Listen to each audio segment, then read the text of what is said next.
Diving into fractions and decimals, an easy guide. Hello, everyone. Welcome to today's English language learning video. Today, we're going to be exploring an interesting and important topic: fractions and decimal notation.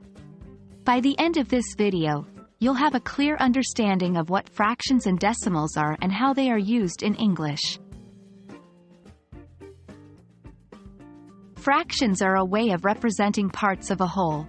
In English, a fraction consists of a numerator, the number above the slash, and a denominator, the number below the slash.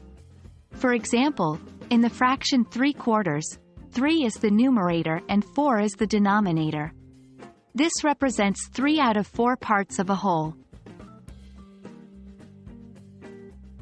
When we say fractions in English, we say the numerator as a regular number, and the denominator as an ordinal number. For example, 3/4 is said as 3/4. However, if the numerator is more than 1 and the denominator is 2, we use the word halves. For example, 2 halves is 2 halves. Decimals, like fractions, also represent parts of a whole. However, decimals are based on the number 10 and its powers. A decimal consists of a whole number part, a decimal point, and a fractional part.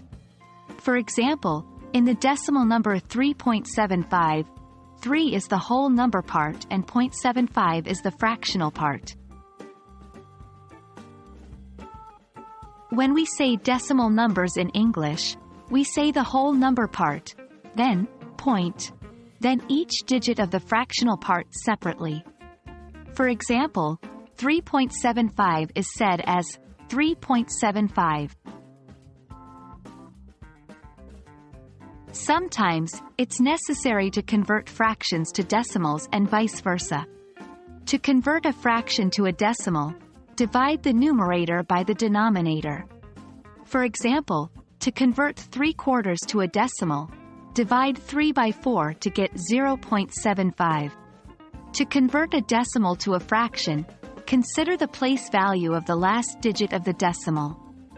For example, to convert 0.75 to a fraction, recognize that 75 is in the hundredths place, so the fraction is 75/100ths, which simplifies to 3/4.